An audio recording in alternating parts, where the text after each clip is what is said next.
በኢትዮጵያ ፖለቲካ ውስጥ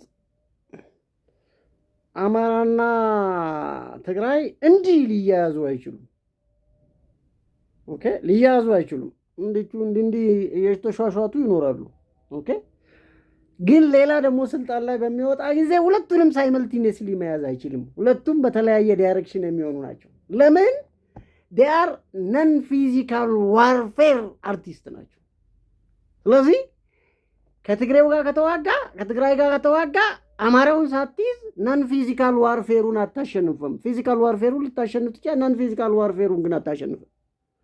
ከአማራ ጋር ስትዋጋ ትግራይን ሳትይዝ የዋር አርቲስቱን የነን ፊዚካል ዋር አርቲስቱን ሳትይዝ በፊዚካል ዋርፌር ምክንያት ብቻ አማራን ማሸነፍ አትችልም። ስለዚህ ለዚህ ነው ሁለቱ ሁል ጊዜ በተለያየ ዳይሬክሽን እንትን የሚሉት። ሁለቱ በጣም አንዱን ሳትይዝ አንደኛውን አታሸንፍም በአይኒ ሚንስ። ሁለቱ ግን እርስ በርስ የገጠሙለት ለዘላለም የማያልቅ የነን ፊዚካል ዳይሜንሽን ዋር ይከሰትና ለምድሪቱ ራሱ ከባድ ሊሆን ይችላል።